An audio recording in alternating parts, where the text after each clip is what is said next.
¿Qué tal? ¿Cómo están? Qué gusto saludarles nuevamente. Estamos aquí en una sesión más del Laboratorio del Conocimiento y tenemos invitadas muy importantes para nosotros. Pilar Chiapa, que ya se presentará con ustedes, pero es una persona que ha trabajado mucho temas de comportamiento y cognición animal, sobre todo en primates. Yo te conocí como primatóloga.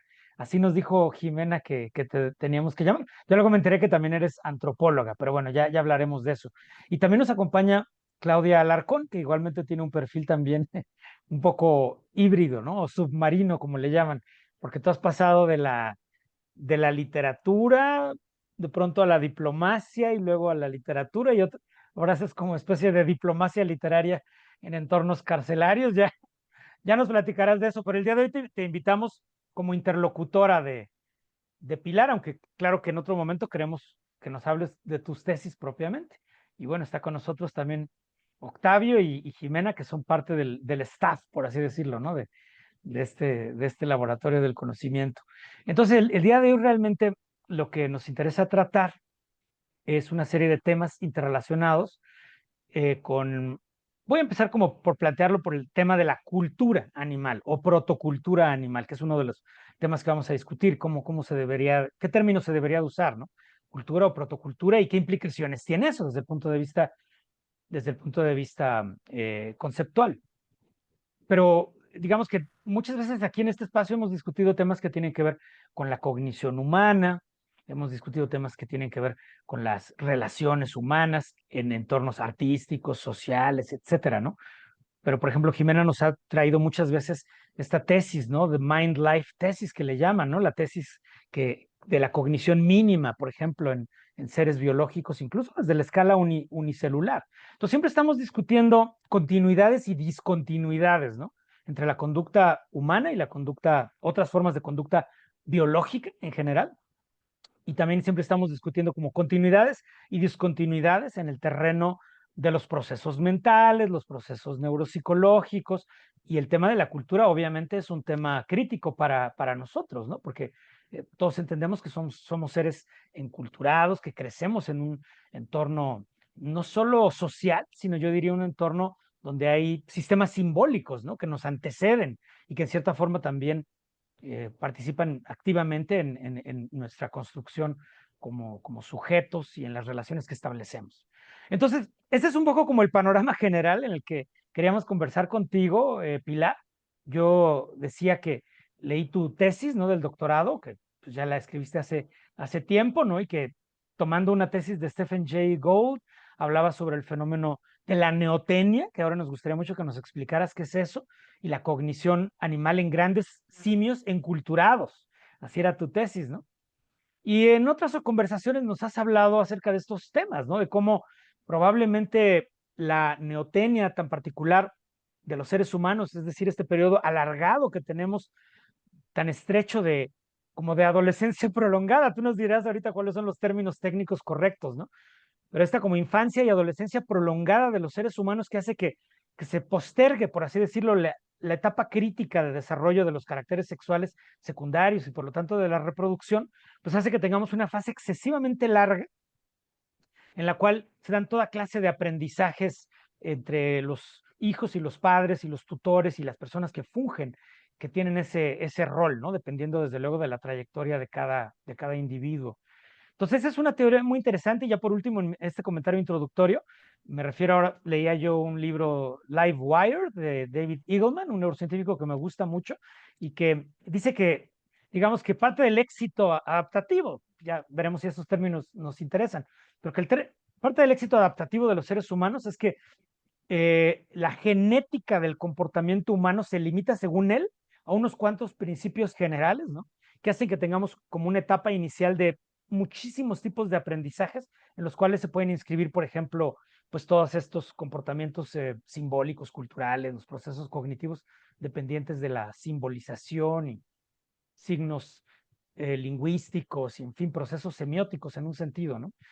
Eh, y bueno, eso, por ejemplo, nos lleva a discutir por qué tenemos una disposición natural al lenguaje como seres humanos, pero no una disposición para aprender ruso o español o francés, ¿no? O chino o maya, ¿no? Eso ya ahora sí depende del entorno en el que crecemos. Entonces, bueno, esta es un poquito la panorámica y ahora sí te pediría yo, Pilar, que en primer lugar, si pudieras presentarte un poquito para quienes no te conocen en tus propios términos, como cuáles serían estos puntos críticos que definen tu trayectoria, digamos, como profesional. Claro, me encantaría. Muchas gracias por tenerme en este espacio.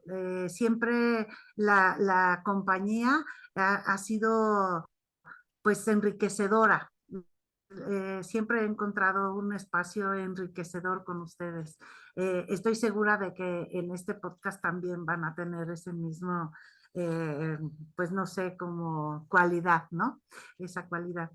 Bueno, pues yo trabajo en el Instituto Nacional de Psiquiatría Ramón de la Fuente Muñiz, en el departamento de etología.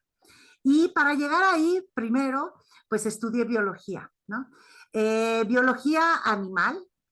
eh, la especialidad, digamos, en etología, luego transcurrió entre el instituto, que en aquella época estaba dirigido por José Luis Díaz, del laboratorio, y pues el laboratorio de Hugh Drummond, que estaba en la UNAM, todavía siguen ahí, claramente, de comportamiento animal, ¿no? De ecología del comportamiento. Y entonces, ese digamos que fue la formación inicial. Después,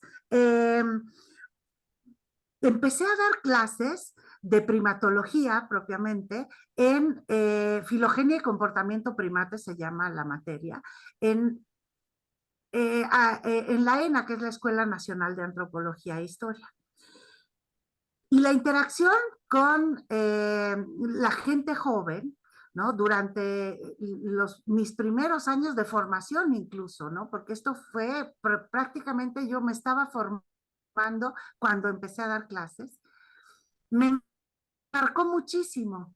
O sea, la escuela etológica es como mucho más de un pensamiento de la naturaleza, eh, es la que dicta y la cultura es la que moldea esa naturaleza, ¿no? Así lo podría poner yo.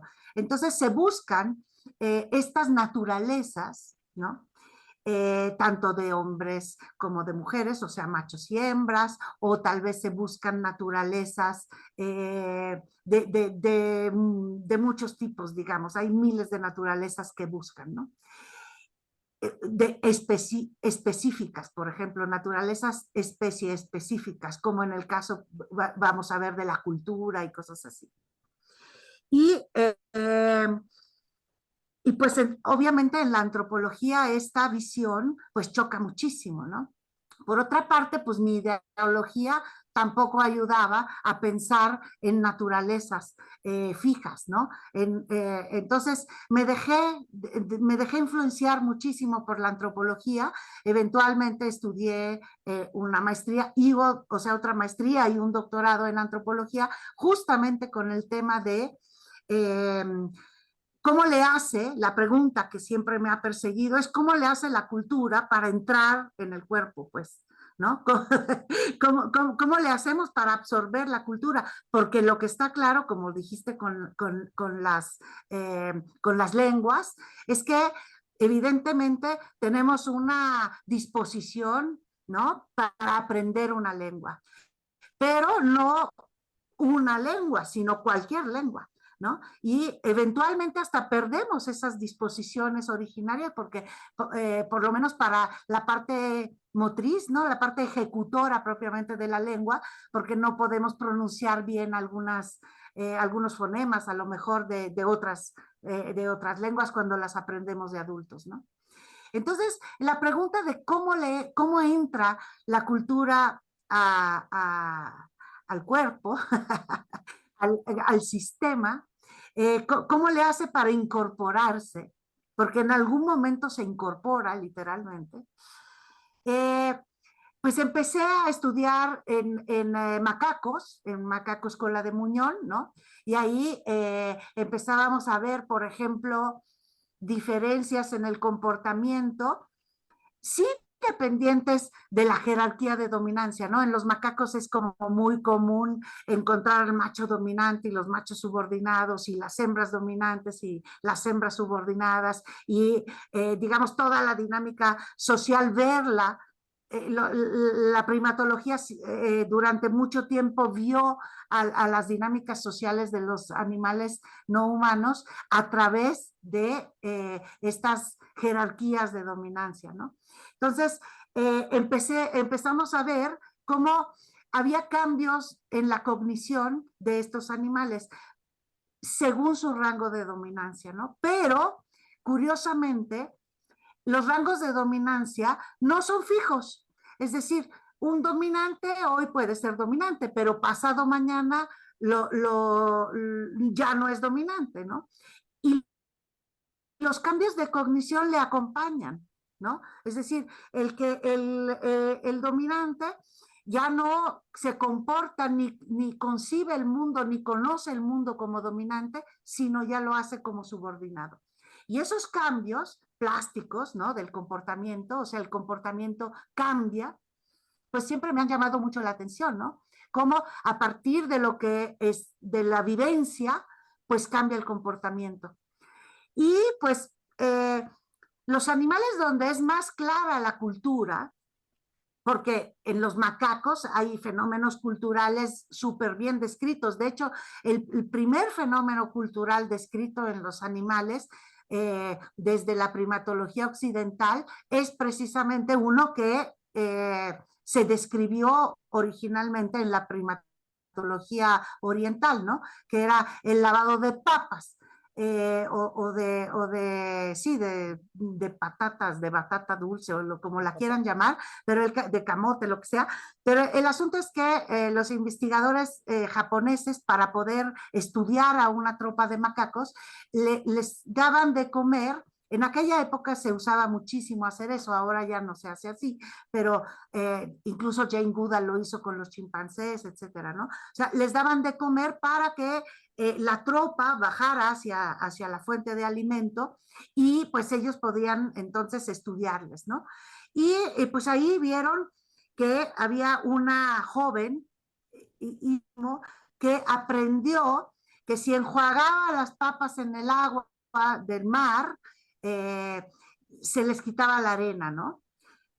O sea, les daban de comer, la comida estaba húmeda y entonces se le pegaba la arena y es siempre molesto en el diente, ¿no? Incluso para un animal. Entonces, pues eso, ella aprendió a lavarlo, ¿no?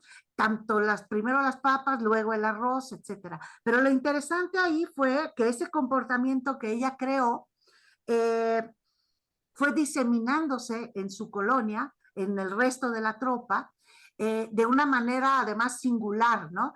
Se diseminó primero hacia sus pares y hacia las generaciones de abajo, no hacia las de arriba. O sea, es decir, que los viejos del grupo no aprendieron esa técnica de lavar las papas, ¿no? Y bueno, ese fue el primer gran, digamos, registro de la cultura en los primates no humanos que tiene la primatología, ¿no? Pero hay muchísimos otros. Descripciones, a lo mejor no tan sistemáticas, ¿no? Descripciones menos sistemáticas, pero hay otras voces en las que se hablaba de cultura, ¿no? También estaban los trabajos de Sabater Pi, por ejemplo, que decía que se ocupaba de ver cómo los chimpancés en diferentes eh, digamos, hacían las herramientas específicas para poder encontrar las hormigas o las termitas de un termitero, ¿no? Para poder sacarlas de ahí, ¿no? Entonces, veía cómo hacían herramientas específicas para eso y él pues pensaba que encontrar esas herramientas evidentemente tenía un componente cultural, es decir, que aprendían de otros, ¿no? A hacerlo. Y luego en los chimpancés, ya muy cerca de este siglo, ¿no? En 1999, de hecho, hicieron un trabajo magno en el que hicieron registros, tomaron los registros de muchas tropas de chimpancés estudiadas por más de 8 años, ¿no? Y ahí vieron qué comportamientos compartían esas tropas y qué comportamientos no compartían. De los comportamientos que no compartían, es decir, por ejemplo, que unos cascaban nueces, pero otros no cascaban nueces. Entonces, ¿quiénes cascaban nueces? Tales y tales. Bueno, ¿cómo las cascaban? ¿Qué herramientas usaban para cascar las nueces? Y ahí se fueron, en ese estudio, digamos, documentaron las culturas de los chimpancés, ¿no? Entonces ahí se dieron cuenta de que en diferentes tropas cascan las nueces de diferentes maneras, pero que además es una herencia que no ha traspasado barreras geográficas como el río Níger, por ejemplo, ¿no?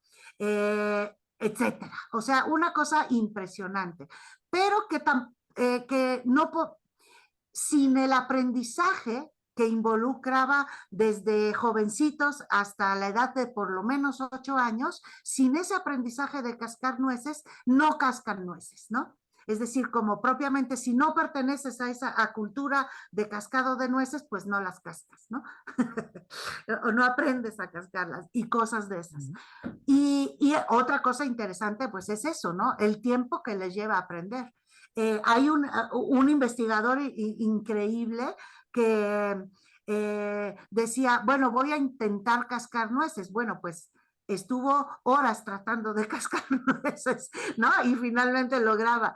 Las nueces son muy ricas, ¿no? Son un alimento de los, como llamamos ahora, superalimentos, ¿no?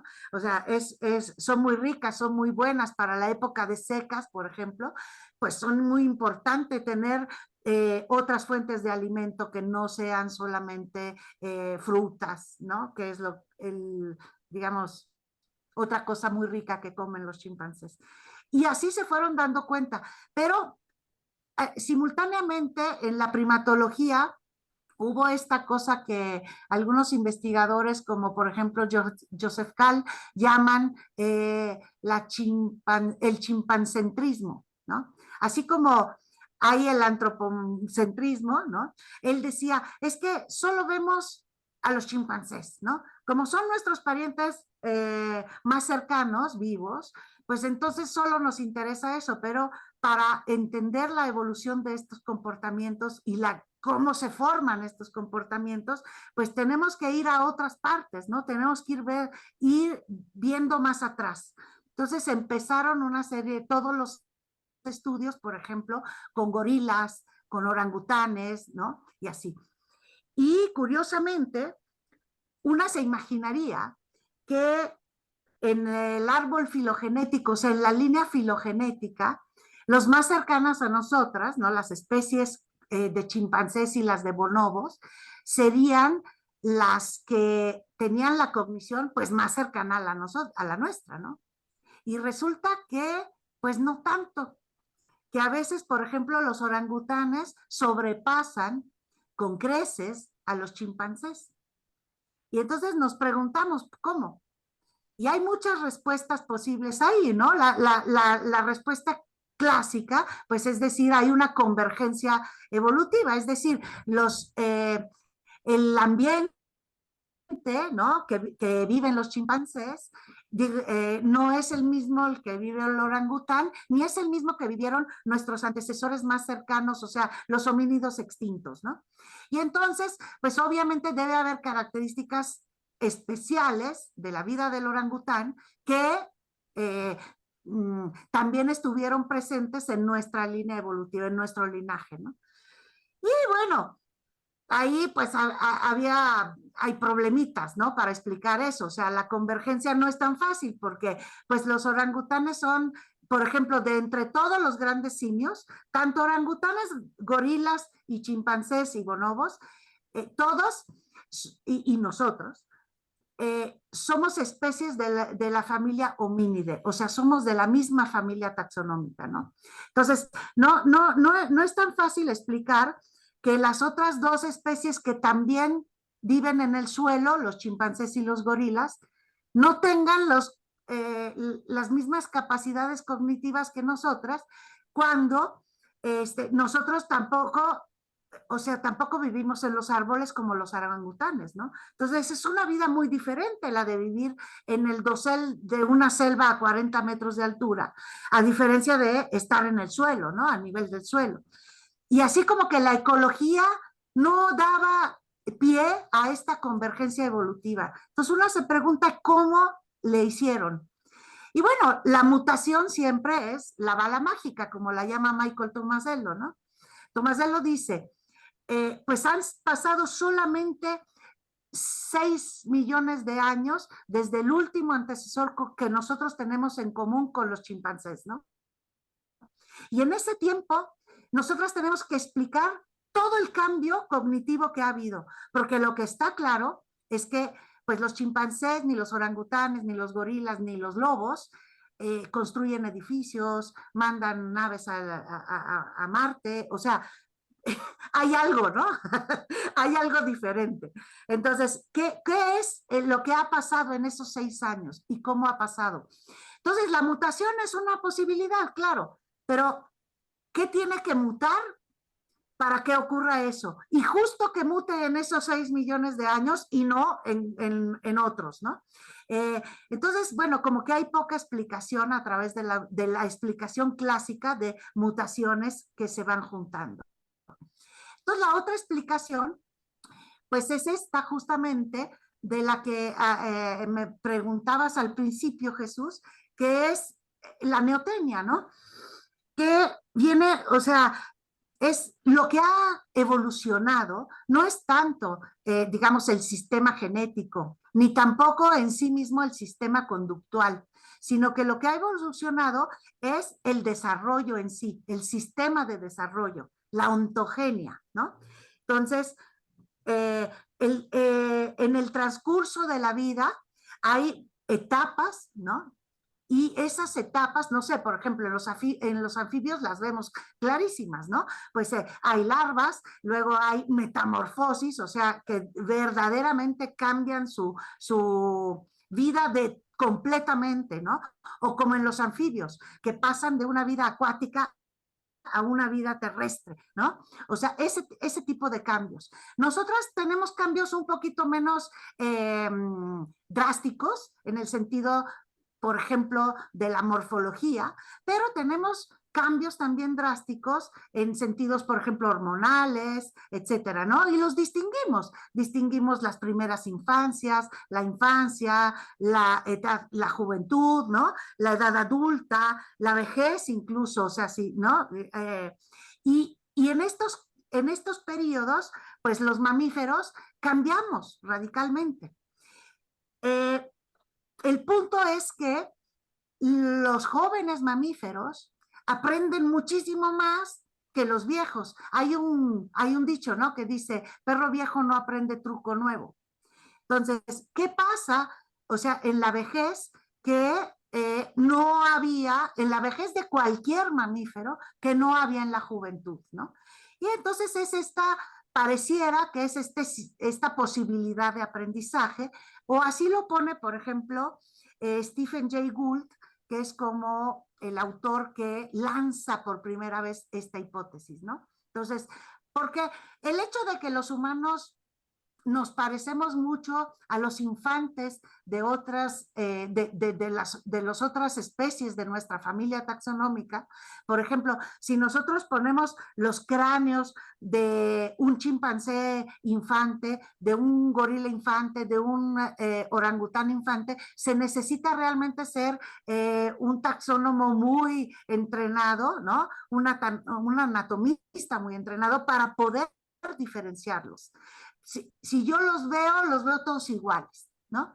Entonces, sin embargo, cuando son adultos, los cráneos son completamente diferentes. La trayectoria del cráneo infantil al cráneo adulto de un gorila, por ejemplo, es dramática. Es decir, el cráneo del infante gorila es muy diferente al cráneo del adulto gorila. En cambio, el cráneo del infante humano y del adulto humano no es tan diferente, se parecen mucho.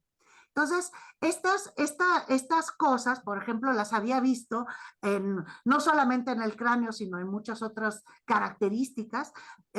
Volk, un anatomista, a principios del siglo pasado. Y él había dicho que los seres humanos éramos como pues unos embriones de grandes simios, ¿no? Entonces, esta la llamaba la teoría de la fetalización. Según él, los seres humanos nos habíamos fetalizado. Pero entonces Gould dice, no, no, no. O sea, el punto es que no es que nos hayamos fetalizado, sino que lo que hemos hecho es alargar tanto el periodo juvenil, ¿no? Que incluso alcanzamos la edad adulta marcada por la edad reproductiva mucho antes de ser adultos realmente, por ejemplo, cognitivamente.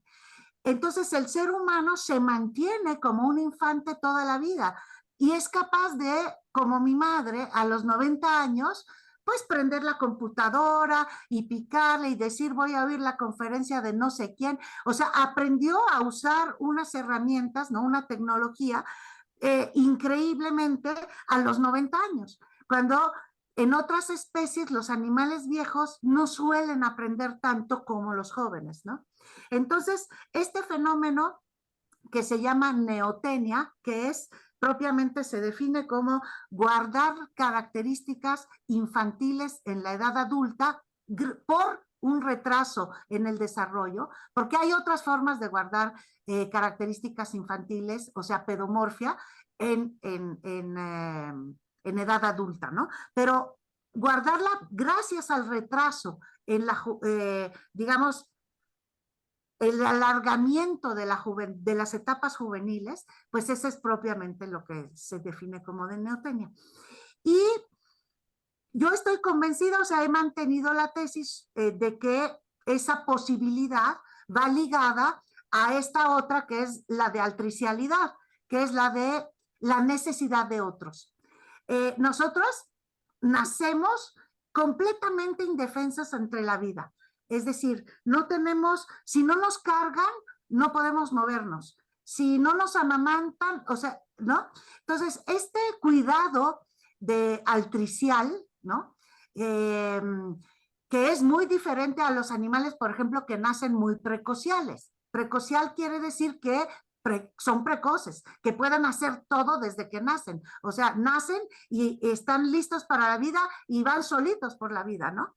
Entonces, las etapas altriciales, desde mi punto de vista, son como el otro lado de la moneda del alargamiento del desarrollo. Es decir, no podemos alargar el desarrollo si no hay alguien que nos esté cuidando. Entonces, mientras más cuidamos, más se alarga el desarrollo. De hecho, históricamente podemos ver esa relación. Históricamente en las poblaciones humanas, o sea, se ha alargado el tiempo de cuidados altriciales en las sociedades occidentales, por ejemplo, y, y se retrasa el desarrollo, incluso ganando etapas como la adolescencia, ¿no? Bueno, ese ya es otro problema, pero entonces lo que hicimos, por ejemplo, fue relacionar eso en muchas especies que les pasa lo mismo que a nosotros. Es decir, que en sus familias taxonómicas destacan, o sea, son mucho más listas o inteligentes, ¿no? Por ejemplo, el cuervo. Los cuervos destacan de otras especies muy cercanas a ellos porque son muy listos. Lo mismo le pasa a la familia de los pericos, ¿no? A los citácidos. También ellos son muy listos. También le pasa eso a precisamente a los perros, a los cánidos, ¿no? Les pasa en relación con otros mamíferos cercanos. Y así. Entonces lo que hicimos fue analizar si digamos, los resultados de las pruebas cognitivas que tenemos en estas otras diferentes especies estaban relacionadas con el alargamiento de los cuidados altriciales. Y encontramos que sí. Y entonces, en un análisis, bueno, ya saben, ¿no? Que las metodologías luego de los análisis comparativos pues tienen sus puntos álgidos, ¿no? Pero entonces lo que vemos, por ejemplo, es que los chimpancés o los grandes simios enculturados, aparte de su biología como tal, tienen una cognición diferente y diríamos mejorada o por lo menos más humanizada, ¿no? Que los chimpancés que no son enculturados. Enculturados quiere decir que han vivido como niños en ambientes humanos. Eso es la encultura. Y lo interesante de los animales enculturados es que, insisto, aparte de que tienen una cognición mejor en el sentido, desde luego, de en comparación con las pruebas que los humanos les ponemos, ¿no? También tienen un desarrollo diferenciado dependiendo de cuándo empezaron a enculturarlos. Por ejemplo, la gran estrella de los animales enculturados se llama Kansi. Kansi es un bonobo que empezó a asistir a las sesiones de enculturamiento de su madre adoptiva, en brazos de su madre adoptiva, y la que era el objeto de estos, digamos, entrenamientos, enculturamientos, era su madre, no era él. Y resultó que era el que mejor aprendió todo, el más enculturado. Nosotros podemos ver videos de Kansi en la red, ¿no? Prendiendo fogatas, sacando el yogur del refrigerador con una instrucción verbal, por ejemplo. No sé, unas cosas verdaderamente impresionantes, ¿no? Estos grandes simios enculturados, muchos de ellos utilizan el lenguaje de signos, por ejemplo, para comunicarse con humanos. Obviamente, hay que destacar que el lenguaje de signos que usan, si bien es amplio, o sea, tiene un vocabulario muy amplio, es reducido en el sentido, por ejemplo, sintáctico, ¿no? En comparación con el de los humanos, y así. No sé qué más podría yo decir. Ah, eh, básicamente, pues esa es como que lo que he trabajado y lo que más me ha interesado, ¿no?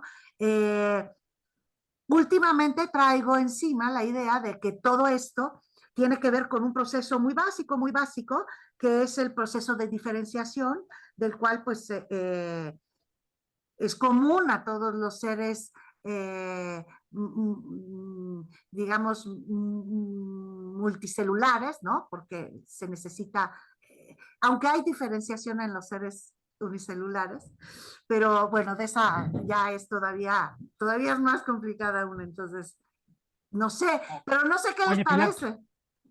no, nos has dicho ya muchas cosas muy fascinantes y antes de que pasemos a la segunda tema, ¿no? Que tú nos traes y que es un tema avanzado, ¿no?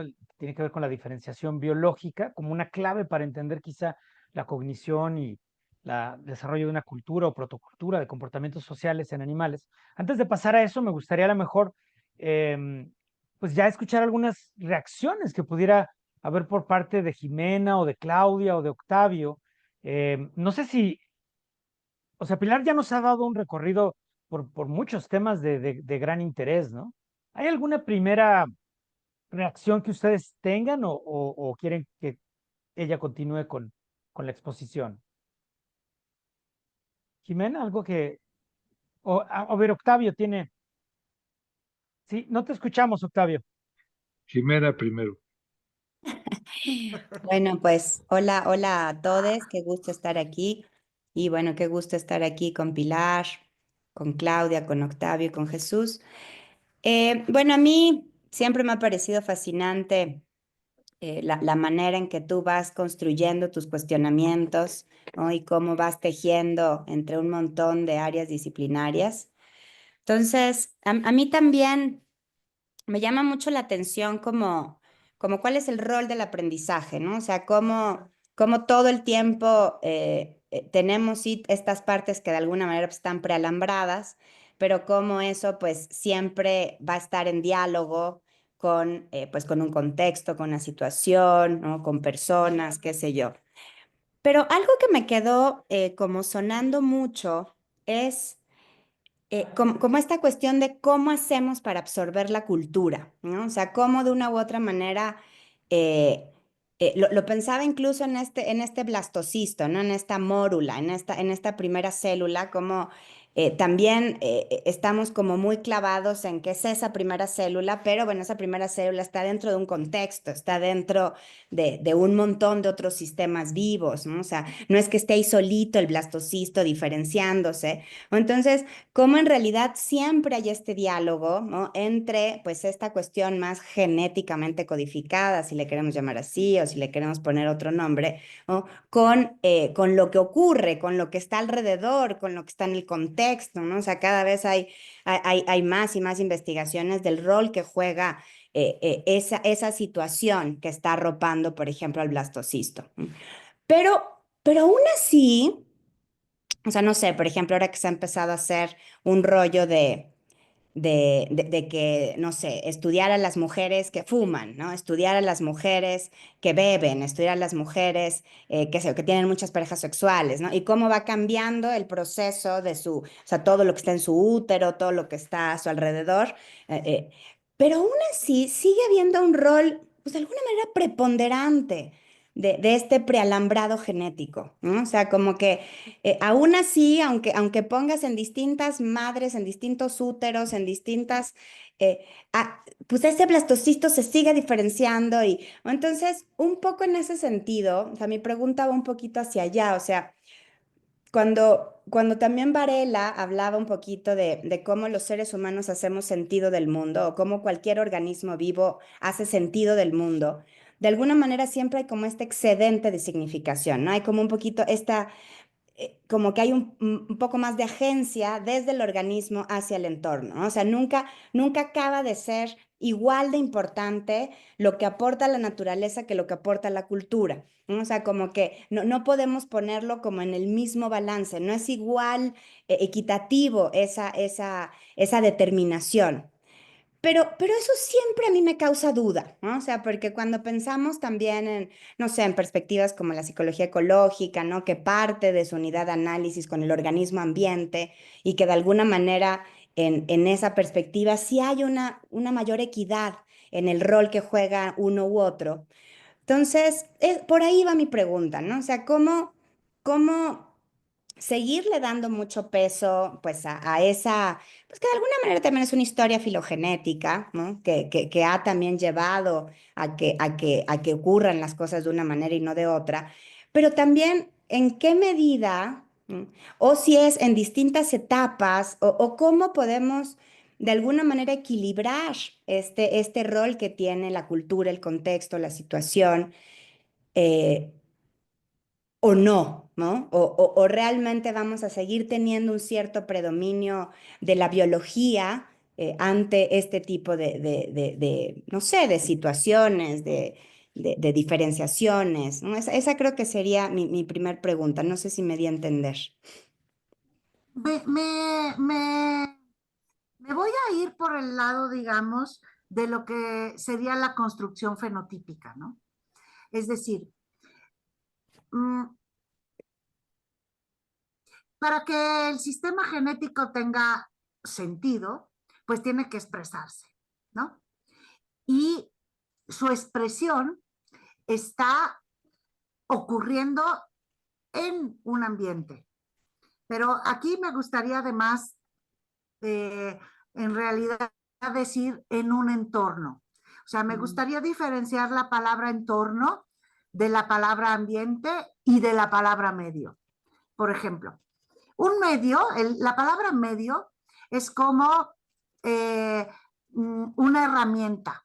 Por ejemplo, nosotros tenemos un medio de cultivo. Cuando ponemos las células a crecer en una gelatina, ¿no? Ese es un medio, pero es un medio que nosotros hemos hecho, o sea, es una herramienta para que crezcan las células, ¿no? El ambiente es otra cosa. El entorno es lo que hay todo alrededor. Pero de todo lo que hay alrededor mío, no todo es ambiente mío. Porque yo no establezco interacción con todas esas facetas del entorno. Entonces, solo es ambiente con lo que sí entro en interacción. ¡Hola! Y en esa interacción es cuando en realidad ocurre la expresión genética. Y cuando ocurre la expresión genética, ya no hablamos de genes, sino hablamos de fenotipos.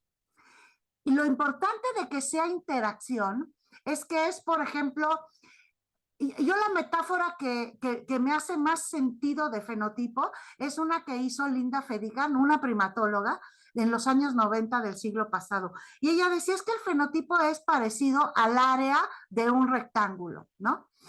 O de un cuadrado, mejor de un cuadrado, para que no le demos un lado grande y uno corto. El punto es que necesitamos tanto de la base como de la altura para poder calcular el área. Para poder tener un fenotipo necesitamos de los genes, sí, pero del ambiente también. O sea, de esas facetas del entorno con la que el organismo entra en acción. Entonces, no existe el fenotipo fuera de su entorno, de su ambiente. No existe. Entonces, la construcción fenotípica tiene que ocurrir ahí. Ahora, evidentemente, hay facetas del entorno. Primero, hay facetas del entorno que tienen menos facetas. No, hay ambientes, digamos, que están más restringidos. En el contexto, por ejemplo, de una mórula, sí, hay un ambiente que tiene que ver con a lo mejor la hidratación, con a lo mejor alguna sustancia química que logre pasar, afectar el pH de luz, yo qué sé, algo, ¿no? Pero digamos que las facetas que logran ser ambiente son muy poquitas. Por eso, digamos que la vía es tan difícil de modificar. Pero hay otros fenotipos que tienen muchas facetas posibles. Por ejemplo, en el caso del comportamiento, aprendido, es decir, del aprendizaje propiamente, las facetas que logran modificar las rutas de fenotípicas, o sea, la construcción fenotípica se da a partir de muchas más facetas, ¿no? Entonces, hay unos genes, sí, pero hay muchos entornos, ¿no?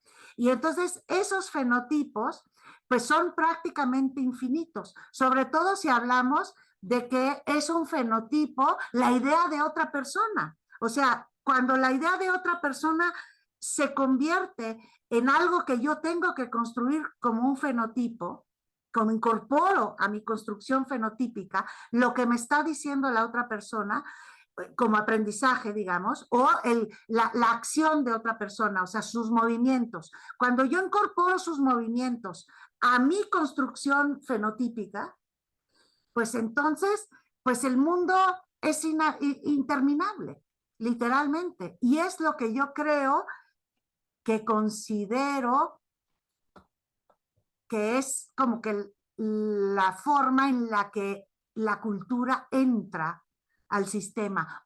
No es que entra, sino que empieza a formar parte es parte constitutiva de las personas. O sea, las personas tenemos una faceta fenotípica que se abre a un entorno cultural de una manera que no todas las especies tienen tanta apertura, digamos, ¿no?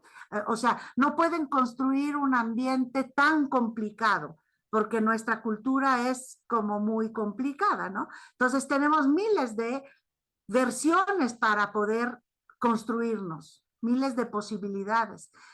Y ahí se nota muchísimo que la genética no lo es todo. O sea, con los gemelos idénticos. Digo, los estudios de gemelos idénticos, claro que siempre, o sea, son una mina de oro, ¿no? En ese sentido, justamente, ¿no? Muchas gracias, Pilar. Gracias a ti. Okay. Octavio, ¿tú querías hacer un comentario? Sí, yo quería apelar sobre todo a tu lado antropológico, tu lado de antropóloga, porque el otro día tuvimos en una conversación de estas, estábamos hablando sobre la infantilización de la cultura. Y como tú So- dijiste, perdón, infantilización, ok. infantilización de la cultura.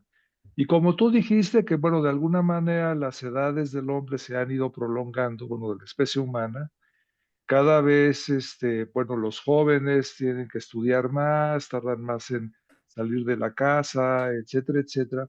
Pero también estábamos analizando que había un proceso en donde también mantenían muchas actitudes, digamos, más infantiles, y esto lo estábamos ligando con este fenómeno que tiene que ver con las redes sociales, de manipulación que se da a través de estos procesos, bueno, de estas empresas de informática, de la opinión, de lo que se llama ingeniería social, y que esto seguramente se iba a exacerbar en un momento determinado con la inteligencia artificial, ¿no? Entonces, por un lado, el hecho de que se prolongue, digamos, estas etapas juveniles, infantiles, en el ser humano tiene, pues, digamos, esta parte de aprendizaje, de culturización, pero también pensamos que de alguna manera se presta más también a este tipo, otro tipo de procesos, digamos, de adoctrinamiento ideológico, de orientar hacia cierto tipo de patrones de consumo, de opinión política, etcétera, etcétera. Entonces, más que nada quisiera saber cuál es tu opinión de esto. Sí, sin duda alguna, estoy impresionada de de la exactitud de la interpretación, ¿no? O sea, estoy completamente de acuerdo contigo. Evidentemente, un sistema abierto, de esa manera abierto, pues está sujeto a esas posibilidades, ¿no? El punto es que entonces nos debemos enfocar, desde mi punto de vista, ¿no? En las estructuras, porque evidentemente el comportamiento, estos fenotipos comportamentales, o sea, por ejemplo, la apertura a una doctrina, ¿no? A una religión, esta apertura, pues no llega hasta el fondo del comportamiento, porque las estructuras comportamentales sí tienen bases ya hechas. O sea, yo me las imagino, ¿no? Como si quisiéramos verlas, como subir escaleras, ¿no? Entonces nosotros podemos regresar unos cuantos peldaños y volver a subir otros cuantos hacia otro lado, ¿no?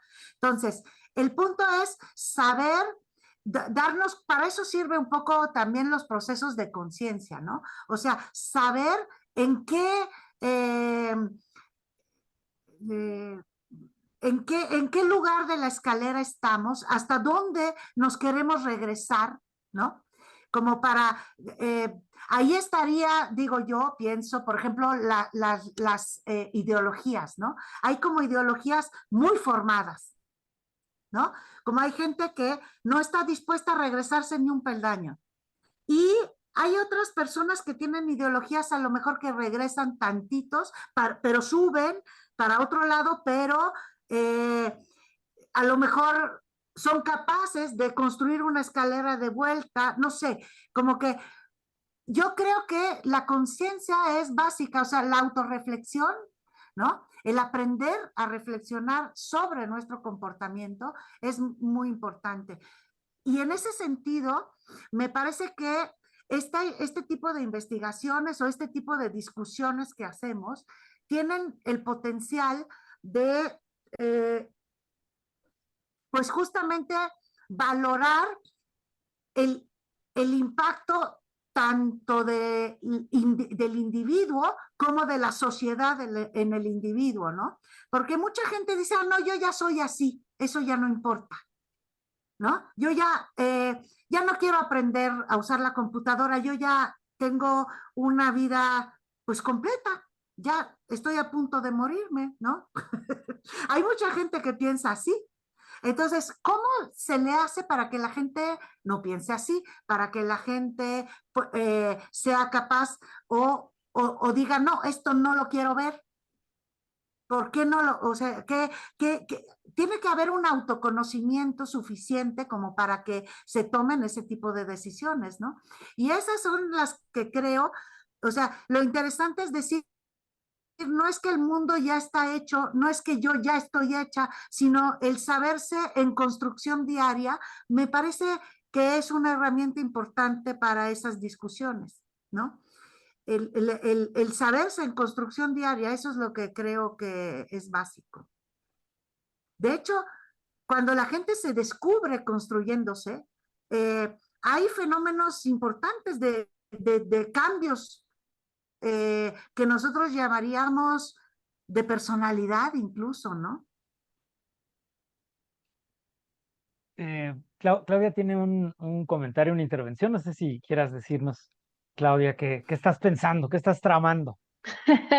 Gracias. No, tiene mucho que ver con esto que están comentando ahora, porque, bueno, un poco para contextualizar a Pilar para que vea de dónde viene mi comentario.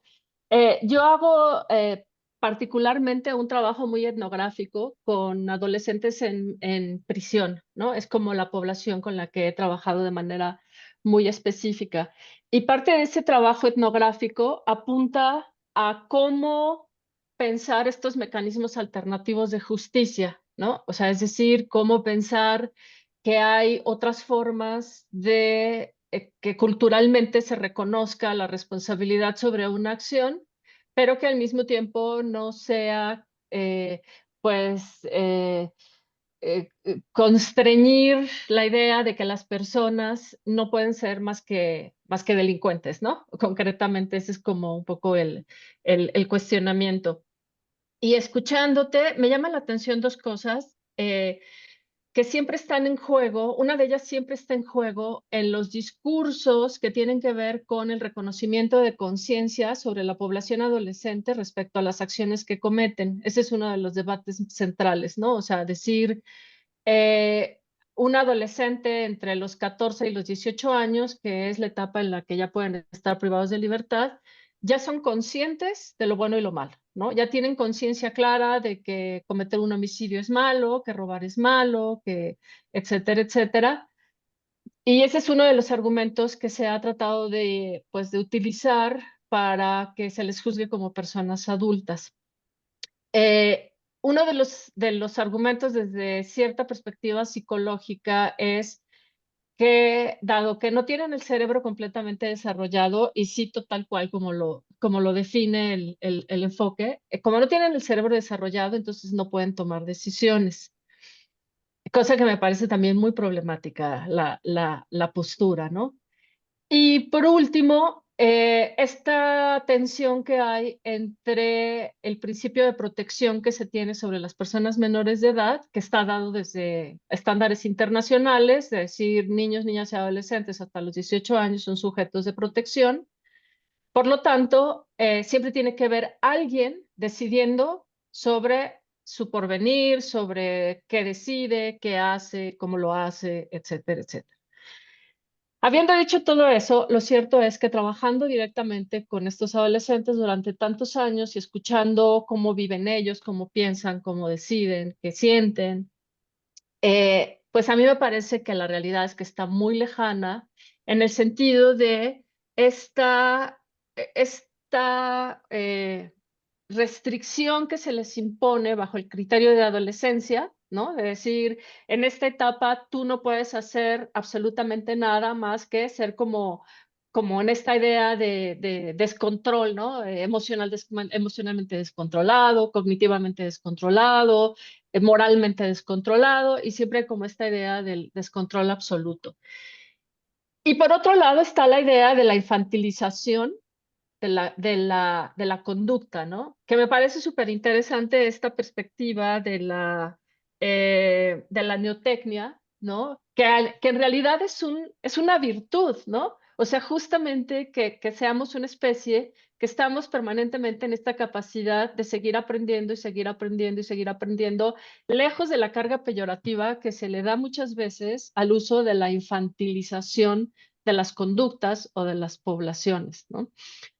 Y bueno, pues me parece fascinante y me parece que hay muchas muchos elementos clave en esta forma de pensar la corporalización de la cultura, porque pareciera que ahí hay una alternativa justamente, no solamente en este reconocimiento de subjetividades, ¿no? Que están trazadas también por una condición física, no solamente por una cosa de acuerdos sociales, en donde estos adolescentes y estas adolescentes sí constituyen, o sea, sí se abren una serie de posibilidades a otras formas de vida, ¿no? Y estoy pensando incluso en problemas graves como el caso de los jóvenes que ahora están en cuestionamiento, estos jóvenes de Teuchitlán y estos casos de exterminio, ¿no? Jóvenes que fueron reclutados para ser entrenados como sicarios. Y entonces la pregunta es, ¿qué hacemos con ellos, no?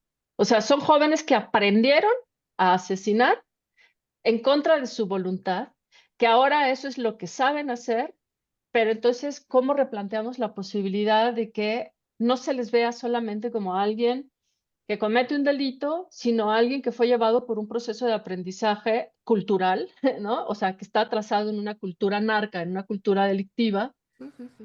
pero que tendría que abrirse como estas otras opciones en el sentido ya no de lo penal, sino de qué opciones tenemos como especie para resarcir prácticas culturales que efectivamente ya están muy incorporadas, que están ya muy corporizadas, que están ya muy introyectadas ¿no? Psicológicamente, etcétera, etcétera, etcétera.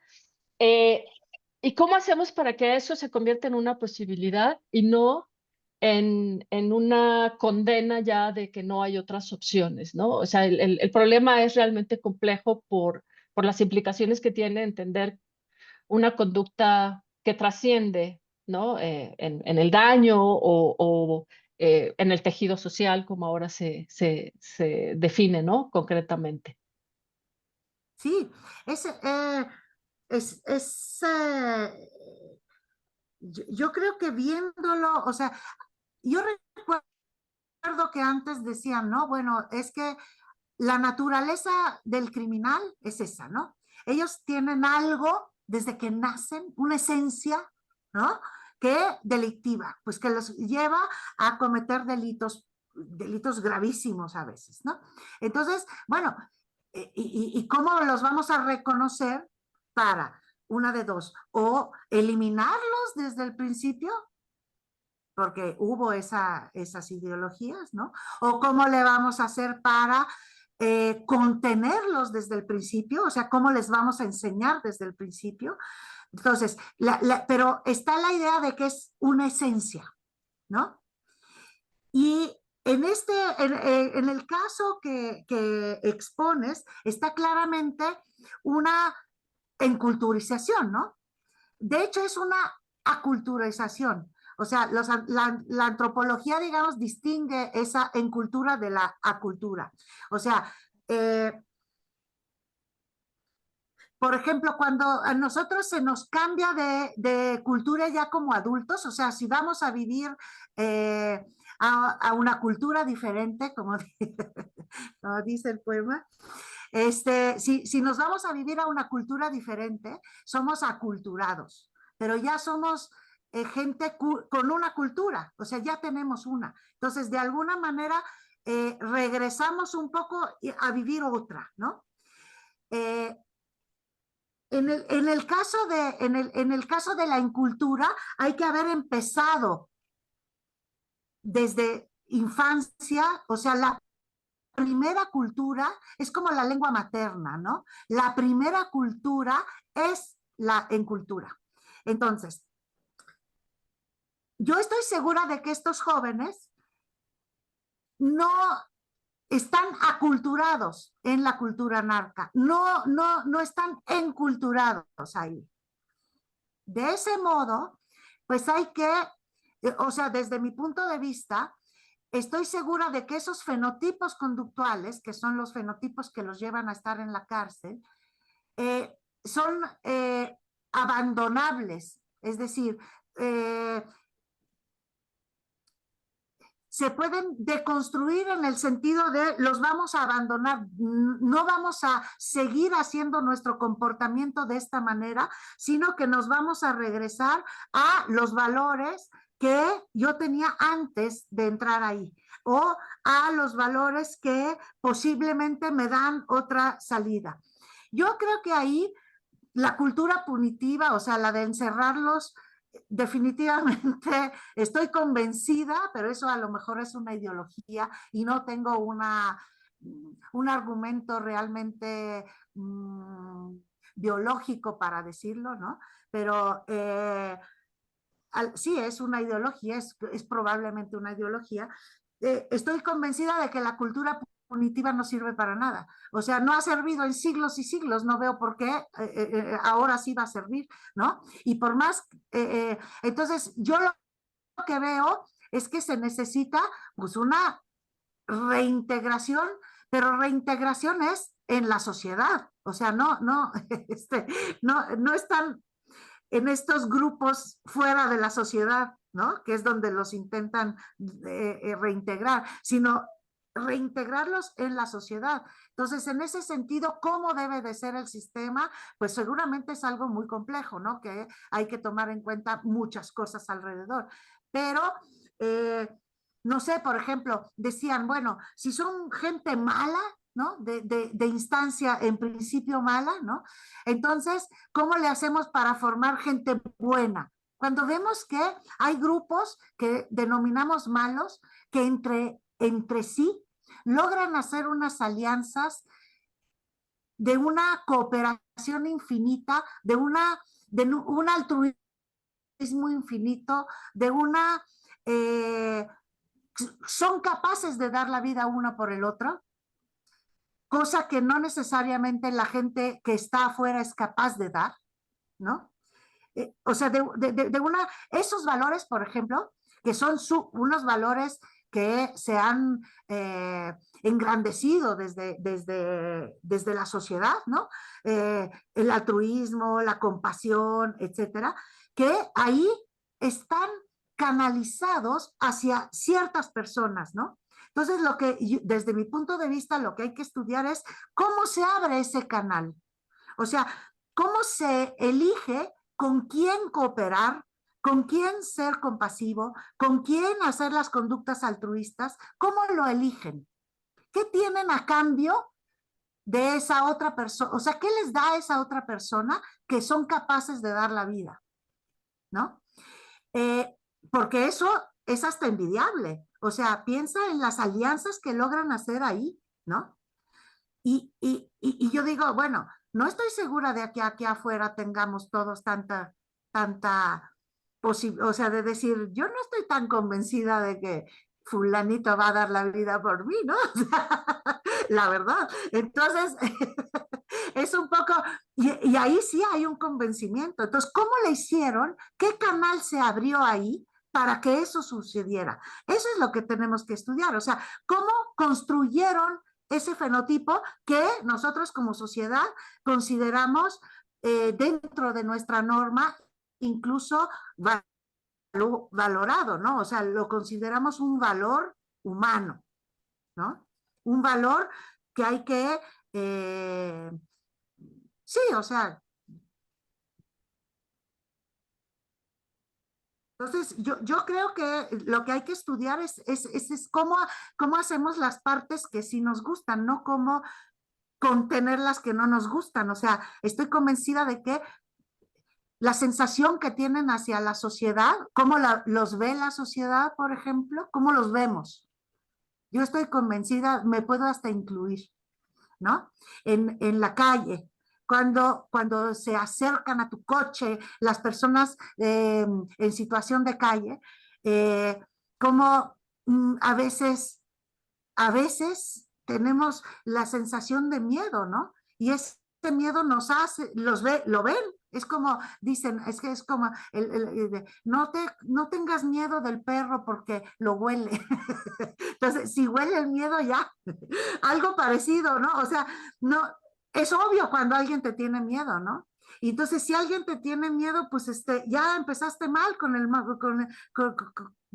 ya no hay la interacción ya no se logró, ¿no? Entonces, nosotras como sociedad tenemos que cambiar nuestros formatos. No solo, es que nosotras estamos dispuestas a cambiarlos a ellos, pero no a los otros, ¿no? Pero no acá. Pues hay que cambiar acá también, creo, porque es la interacción. O sea, estoy convencida de que es la interacción. Bien, pues hasta aquí ya hicimos un recorrido por varios temas, ¿no? Empezamos como con una parte más científica general de la cognición en primates, pero pues ya lo estamos derivando realmente a los contextos culturales de hoy en día que nos interesan, ¿no? Los contextos tecnológicos que nos comentó Octavio y los contextos también del crimen que nos comentó Claudia. Entonces, gracias por esto, Pilar. Y a mí me gustaría avanzar un poquito en la discusión para que también nos dé tiempo de platicar un poco acerca de esta nueva hipótesis que tú tienes. Si tienes tiempo, ¿no? Yo sé que a lo mejor Jimena o alguien tenga que retirarse, que nos habían dicho al principio, pero pues vamos a avanzar. Y si se tienen que retirar, ok, Octavio, nos dejas. Bueno, está bien. Fue Hasta un luego, placer. Octavio. Hasta Cuídate mucho. pronto. Ok, Eh, entonces, sí, entonces, sí, podemos ir hacia allá, claro que sí. muy bien, perfecto. Desde mi punto de vista, en realidad, es parte del mismo discurso. Ahorita estaba pensando en los experimentos que hicieron en biomédicas con también un otro con monos verdes, me parece que eran, con otros cercopitecidos, eh, mm, pues sobre el alcoholismo, ¿no? Y lo que recuerdo como claramente de los resultados más importantes de esos estudios eh, eran como la contención social sobre el alcoholismo. O sea, los monos se hacían alcohólicos, ¿no? Pero lo que los contenía de beber alcohol era el ambiente social que no, digamos, ya no eran aceptados socialmente, ¿no? Entonces, para ser aceptados socialmente, no bebían alcohol. Y esa parte, pues es muy impresionante, o sea, porque uno se imagina que tiene que ver con una decisión como que muy meditada, ¿no? Y como que no, y pues a lo mejor no está tan meditada, no lo sé, pero insisto en la interacción social, ¿no? Entonces, lo que planteo en esta nueva idea es que el comportamiento como un fenotipo, pues es resultado de estas expresiones eh, sí genéticas, claro, pero ¿dónde suceden las expresiones genéticas? Pues en las células, ¿no? Y así como nos enseñan que hay pues una célula que es totipotencial, ¿no? Y que luego se va dividiendo y que va perdiendo potencialidades hasta que queda, por ejemplo, en célula madre, que tenemos muchas células madres en diferentes partes del cuerpo, ¿no? Por ejemplo, tenemos en la médula, ¿no? Tenemos en el cerebro, tenemos células que pueden ser neuronas, por ejemplo, ¿no? Células que todavía no son neuronas, pero que pueden ser neuronas o que son neuronas inmaduras en cierto sentido, ¿no? Y que esa maduración de la neurona va a estar dada dependiendo de el contexto, ¿no? ¿Cómo va a madurar? O sea, ¿cómo va a ser su función? Depende del contexto. Y esas funciones a veces son funciones sociales, ¿no? Como por ejemplo el reconocimiento de una persona, ¿no? Y entonces el punto es que la neotenia humana, esta característica de neo, novedad, ¿no? Y tenia como de mantener, como de tener, de mantener los rasgos novedosos de la infancia, los rasgos nuevos, ¿no? De la infancia, esta neotenia es capaz de proveer una cantidad de células madre, en particular en el cerebro, mucho más grande que la que tienen otros animales, que también tienen, ¿no? Pero mucho más grande en nosotros y por mucho más tiempo durante nuestra vida. Esa posibilidad es la que yo entiendo como una posibilidad de construcción de fenotipos de todo tipo, sociales incluso, ¿no? Pero también, o sea, de comportamiento social, ¿no? De interacción social. Y entonces creo que es parte de lo mismo, realmente es el mismo, es en el mismo sentido, ¿no? Antes decíamos que los animales que tenían un cerebro más grande eran los animales que viven en sociedad, ¿no? Nuestros estudios indicaban que las especies sociales tenían cerebros más grandes que las especies no sociales. Pero luego nos dimos cuenta de que no era tan así. O sea, que hay especies que realmente viven vidas muy individuales y de todas, o sea, muy aisladas y que de todas maneras tienen grandes cerebros, ¿no? Entonces, esos grandes cerebros que les permiten tener conductas muy variadas, eh, eh, no solo dependen de la vida social, pero lo que sí está claro es que todas las especies que tienen vida social tienen cerebros grandes. Entonces, para vivir en sociedad como la nuestra, sí necesitábamos ese cerebrote, ¿no? No solo lo necesitamos para la vida social, pero sí para vivir en sociedad se necesita. ¿Y por qué? Pues porque nos permite tener la posibilidad de comportarnos de muchas maneras diferentes, ¿no? Eh, Perdón, Pilar, pero nada más hay por ignorancia, ¿no? ¿Cómo sería ahí el caso, por ejemplo, de insectos como las hormigas o abejas, ¿no? Que tienen, al parecer, como un sistema social complejo, muy estructurado, ¿no? Y que, pues, desde el punto de vista de su sistema nervioso, está mucho menos desarrollado en términos de un cerebro propiamente dicho, ¿no? Que sería como ese ganglio gigante que tiene una estructura compleja y demás, ¿no? Ahí, ¿eso iría en contra de esta hipótesis o no necesariamente?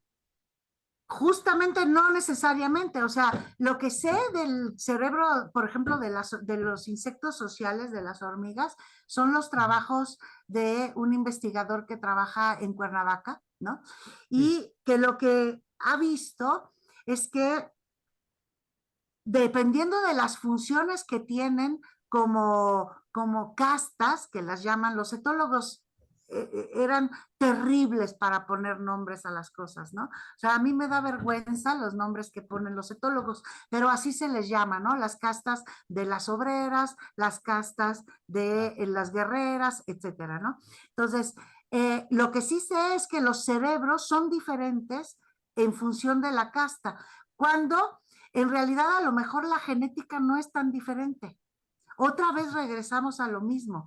Lo que estamos viendo es que el entorno es el que procura, o sea, la función en el entorno, o sea, la interacción eh, de la guerrera le permite tener una cognición pues muy diferente que las interacciones que tiene la obrera, por ejemplo, ¿no?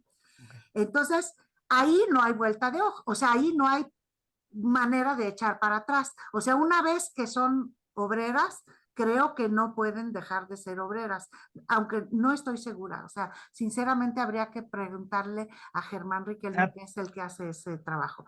Pero bueno, técnicamente va en el sentido de la diferenciación que tú nos planteabas, de si es reversible o no reversible ese fenotipo, ¿no? De ese rol que ocupa en la estructura social.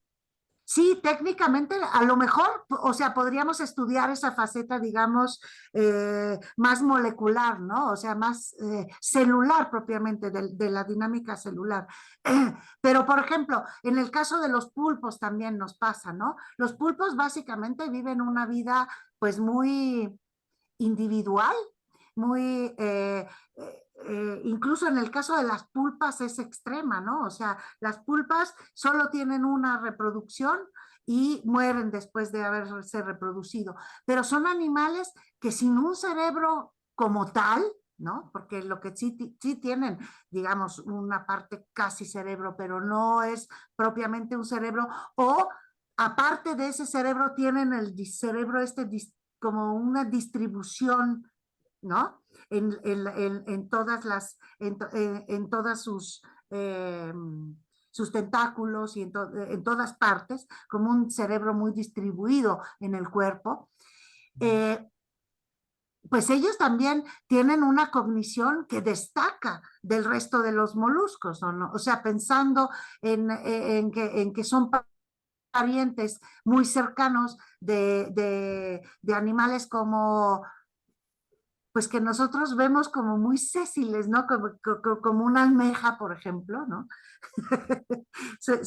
Están muy emparentados y pues al revés, y resuelven laberintos, abren cosas, se escapan de unas maneras increíbles, ¿no? O sea, pueden encontrar salidas, ¿no? Comportamientos como muy, pues con mucho aprendizaje atrás, ¿no? Eh, entonces, ¿cómo explicamos eso sin un cerebro, ¿no? Y justamente a lo mejor viene que nos hemos equivocado, o sea que lo que importa a lo mejor no es tanto ni qué tan grande es el cerebro, sino las funciones para el que se usa, ¿no? Para cómo se diferencia, en qué funciones.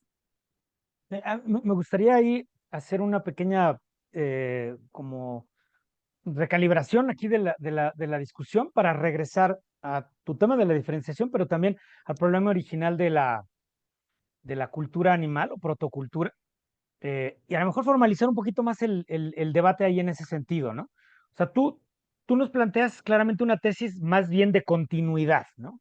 Y así me lo has dicho, ¿no? Que lo fundamental eh, pareciera, tú citabas a Franz de Waal, ahorita lo dirás con tus palabras mucho mejor que como yo lo estoy diciendo, ¿no? Pero que las diferencias entre humanos y otros animales no humanos pueden ser más de grado que no en el sentido de que haya una novedad cualitativa, revolucionaria o transformadora en la cultura humana, ¿no? Sin embargo, me gustaría tomar el otro punto de vista, nada más como abogado del diablo, un poco para darle algo de tensión al debate, en el sentido de los otros planteamientos, ¿no? que se hacen comúnmente, en el sentido de que, porque además creo que es importante explicarlo científicamente, ¿no? O sea, en qué momento hay una emergencia de los procesos culturales que están mediados simbólicamente, que entiendo que eso sí podría ser una novedad en los seres humanos, pero a lo mejor me vas a contradecir totalmente y finalmente tú eres la experta, ¿no? Pero yo voy en este sentido, ¿no? O sea que un poco cuando nos preguntábamos al principio, y tú lo decías, ¿no? ¿Cómo entra la cultura al cuerpo? O ¿cómo se transforma, digamos, la cultura? Yo diría que la cultura pues tiene una cierta representación externa al cuerpo, ¿no? O sea, tenemos representaciones culturales en la escultura, en la arquitectura, en los libros, en la pintura, en las computadoras, en todos lados, en los jeroglíficos, ¿no? Entonces, hay una representación cultural externa, ¿no? Eso creo que no hay duda de eso, ¿no?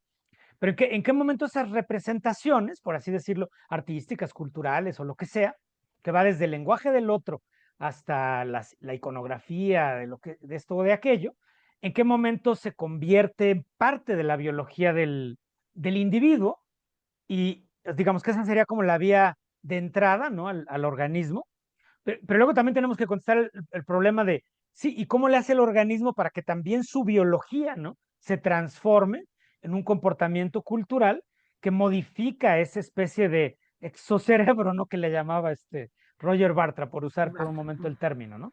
O sea, en el sentido de esa red simbólica externa al individuo, que está objetivamente afuera del individuo, aunque solo tiene sentido para los seres humanos, que en eso creo que sí podemos estar de acuerdo que muchos de los símbolos culturales que nosotros manejamos, pues no tienen el mismo significado para otras especies, aunque a lo mejor si son enculturados, puede ser que aprendan a manipularlo, ¿verdad? Tú nos dirás en qué medida, ¿no? Sin embargo, es obvio que los seres humanos tenemos una serie de recursos cognitivos, como leer, qué sé yo, la Divina Comedia, por poner un ejemplo, ¿no? Que parecen inaccesibles a otras especies, a Nim Chimpsky o lo que sea, ¿no? Entonces, para mí, técnicamente, a lo mejor la pregunta sería, y va a cuento de lo que tú decías, ¿no? ¿En qué sentido ese cambio evolutivo que ocurre en estos últimos 6 millones de años eh, permite el desarrollo de una neurobiología, ¿no? Eh, una neurobiología que puede manipular signos, símbolos, íconos, y que tienen, en mi opinión, una característica común, ¿no? Independientemente de la terminología que usemos, si viene de Humberto Eco o viene de Roland Barthes o de donde venga, ¿no? Independientemente de esa terminología, me parece que el tipo de fenotipo, si queremos usar ese término, ¿no? De este fenotipo externo, al que me estoy refiriendo, es el de una representación de algo que está ausente, ¿no? Y esa representación de algo que está ausente, como poder ahora hablar de la Divina Comedia sin que aquí esté la Divina Comedia, ni esté Dante Alighieri, ni nada, esa representación de algo que está ausente hace posible, digamos, la manipulación de objetos mentales, si se quiere usar el término, no es el término que yo uso, lo usa Jean-Pierre Changot, ¿no? Pero finalmente la manipulación de ciertos contenidos semánticos, de ciertas imágenes mentales y demás, claramente se relacionan con toda la funcionalidad de la mente humana, ¿no? Y que hacen posible pues, la anticipación endiablada, la evocación también en el sentido de la anamnesis de Aristóteles, ¿no? O la fabricación de conceptos abstractos, ¿no? Matemáticos, filosóficos, lógicos, literarios o como sea, todo el recurso del pensamiento metafórico, ¿no? Que utilizamos en la literatura y las artes. Entonces, ¿cómo se desarrolla? La pregunta ya formalmente sería, para hablar de cultura, ¿se necesitan esos sistemas simbólicos o ese sería un caso particular de los recursos culturales de un animal? Esa sería la primera pregunta, ¿no? Porque esa nos ayuda a decir dónde estamos parados. Si los animales tienen una protocultura y la cultura es simbólica necesariamente, o, o la cultura humana que es simbólica es un caso particular de la cultura en general de los animales, ¿no? Sería la primera pregunta. Y la segunda pregunta, que es muy difícil y yo creo que nadie tenemos una respuesta, ¿no? Es cuáles son esos procesos biológicos que hacen posible ese tipo de manipulaciones, ¿no? Porque aquí yo iría un poco en contra de las tesis culturalistas que plantean que como la cultura estalla, la cultura determina, etcétera, ¿no? Sí, pero se necesita un sistema nervioso que interprete esa cultura, ¿no? Y que la transforme en aprendizaje y en cognición y en comportamientos culturales del individuo, ¿no? Entonces se necesitan las dos partes necesariamente. Pues bueno, a lo mejor aquí estoy planteando una serie de ideas muy clásicas, pero me parece que son como una especie de contrapunto indispensable para la discusión, ¿no? Entonces, me gustaría escuchar tu punto de vista de esto. Yo tengo una idea que es todavía muy vaga, la he trabajado muy Bueno, poco, muy bien. sinceramente, pero pues ahí va, a ver qué opinan. Eh, desde mi punto de vista, eh, el símbolo, digamos, se convierte en símbolo a partir del movimiento, o sea, propiamente de la parte de la acción, ¿no? De la conducta, es decir, de un movimiento que conlleva algo, que conlleva pues motivaciones, estados de ánimo, o sea, que tiene un contenido mental, en el sentido de José Luis Díaz. En un trabajo muy bonito y muy viejito que tiene, que se llama La textura cognoscitiva del comportamiento, ¿no? O de la conducta, no recuerdo bien el nombre, pero bueno, en ese trabajo, justamente lo que dice es que pues el comportamiento tiene un algo cognitivo, ¿no? Tiene una parte mental, ¿no? Tiene eso, una emoción atrás, un algo. Bueno, en ese sentido, considero que lo que ocurre en otros animales, es decir, ellos tienen acciones con propósitos, con emociones, eso no nos queda la menor duda, parece, digamos, en la neurobiología actual, así lo entendemos, ¿no? Entonces, en otros animales, lo que ocurre es que hay como una limitación en el sentido de las acciones posibles, ¿no? En el ser humano parece que ese sistema, que yo considero que es el mismo, es ilimitado, ¿no? Ahora, ¿qué le da esa, digamos, perdón, qué rompió ese límite? O sea, ¿qué hizo traspasar el límite que tienen los animales, ¿no? Y desde mi punto de vista, entender al lenguaje, a la articulación propiamente como un comportamiento, ¿no? Permite ilimitar, o sea, hacer un infinito en las acciones posibles. Entonces yo pienso que cada palabra en realidad, neurobiológicamente hablando, es un movimiento. Es un movimiento que es una acción, realmente una acción, no un movimiento justamente, que se liga con un montón de cosas. Y que aprendemos a hacer acciones a partir de otros. Eso pasa también en otros animales. O sea, es decir, aprender a cazar para una orca, pues aprende de su mamá a cazar. O sea, pero aprende que esos movimientos están dirigidos a obtener el alimento, ¿no? Etcétera, etcétera. O sea, como que la secuencia de cosas, tanto el propósito como los movimientos involucrados, o sea, la acción completa, la pueden aprender de otros. El punto es que las palabras, si las entendemos como acciones completas, hacen que la doble articulación de estas se vuelve que son infinitas. Nosotros podemos encontrar vocablos que hasta nos cuesta trabajo entenderlos como acciones, como el mismo infinito, ¿no? O la libertad, o así. Pero si nosotros preguntamos a la gente que trate de hacer una metáfora, por ejemplo, de esas palabras, nos revierten a acciones que conocemos todas las demás personas. Y esa posibilidad, por ejemplo, de encontrar en otras acciones similitudes, pues nos ofrece la posibilidad de transmitirlas a los demás, ¿no? A las otras personas, desde las muy básicas hasta pues ya que se hacen como muy complejas, ¿no? Por ejemplo, esa misma reflexión, no sé si logré aterrizar exactamente como querías, pero esa misma reflexión me permite decir, por ejemplo, que no hay emociones básicas y emociones y sentimientos, o sea, como que emociones sociales o, ¿no? Como emociones secundarias, pues, ¿no? O terciarias incluso. Sino que lo que hay, pues son, pues, acciones diferentes, que se construyen de otras acciones, ¿no? Como si fueran tabiques, como, no sé, no sé siquiera si logré entender la pregunta. Ok, muy bien. Pero creo que nos diste una idea muy interesante, ¿no? Del lenguaje como acción y de las palabras como acciones mentales o acciones verbales explícitas, ¿no?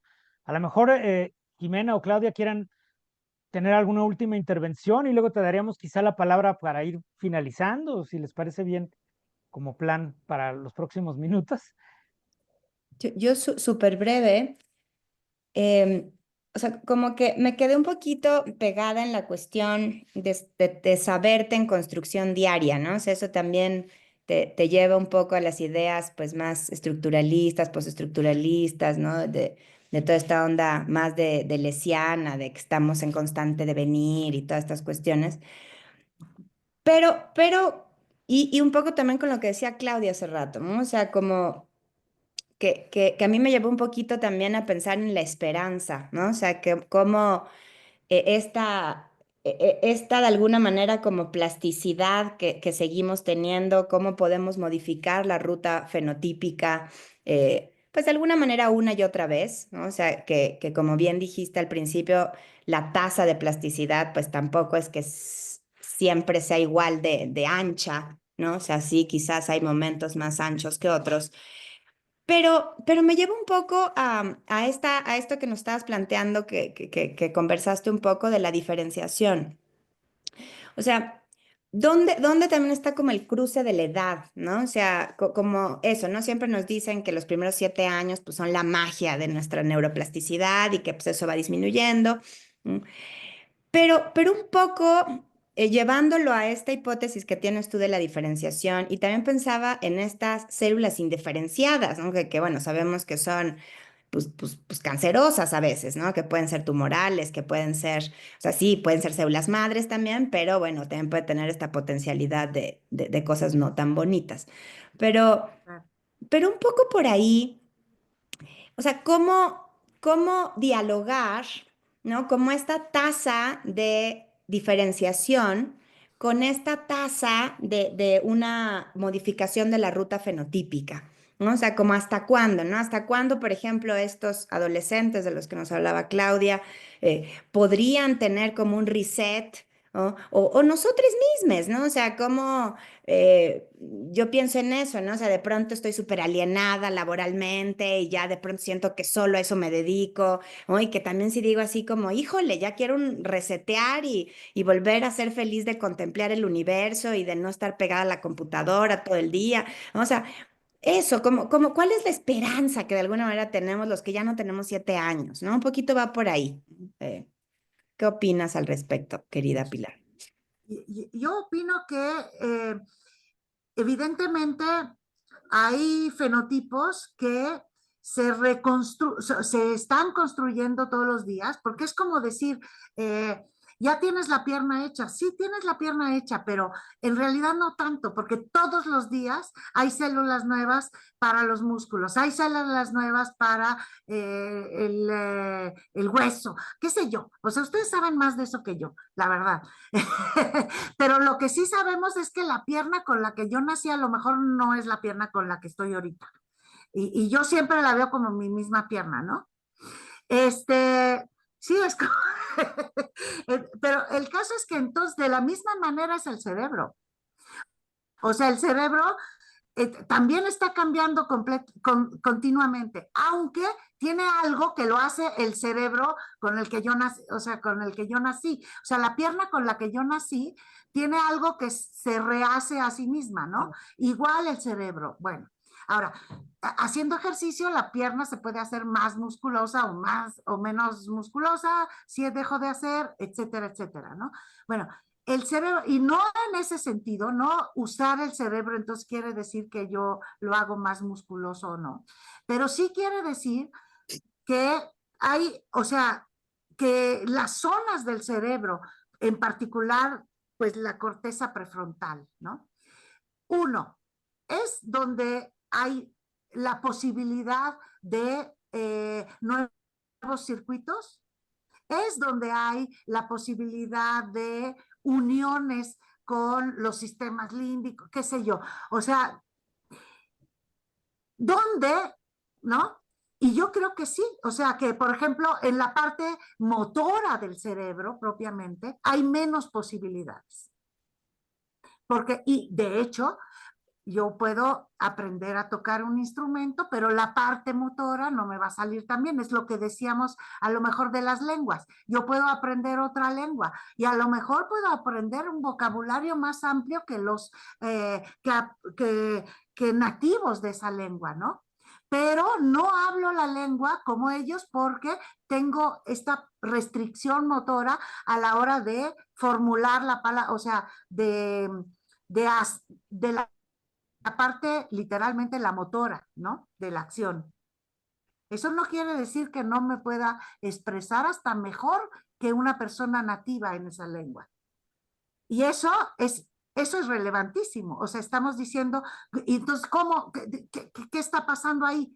¿Estoy traduciendo de mi parte? No, no es cierto, porque hay conceptos que son de otra lengua y en mi lengua materna no había, o yo no lo conocía como tal. Entonces, no lo estoy traduciendo, lo estoy formando ahí, ¿no? y son fenotipos nuevos. Entonces, tengo 60 años y soy capaz de hacer una acción nueva, un concepto nuevo, completamente nuevo, ¿no?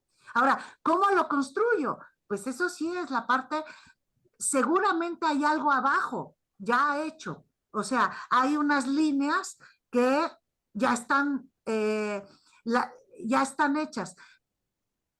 Ese reset no puede ser hasta el pizarrón en blanco, ¿no? Claro. Justamente por eso decía, o sea, lo que tenemos que buscar es cómo se hace, cómo cambiar, o sea, hasta dónde podemos regresar y empezar el nuevo fenotipo. O sea, pero no pensando en que vamos a cambiar el fenotipo, o sea, vamos a dejar ese fenotipo, vamos a hacer otros por otras vías, ¿no? Pero hasta dónde es posible ese regrese. O sea, pienso como un árbol creciendo, o sea, las puntas del árbol son las que nos importan, ¿no? Pero para hacer la punta, o sea, si yo le mocho por acá, pues va a salir por allá, y sí va a salir, o sea, así lo estoy viendo, como si fuera un árbol, como si fuera una ramificación, ¿no? Entonces el comportamiento o sea, se puede convertir en esa ramificación, o sea, vamos a mocharle al árbol aquí, pero si le mochas de más ya no va a crecer, o sea, lo mochas, ¿no? Entonces hay que saber, lo que yo, digamos, lo que entiendo que hay que buscar es como un jardinero donde le mochas para que salga por acá, o sea, y no se muera el árbol, pues, o sea, porque no se trata de eso. Fantástico.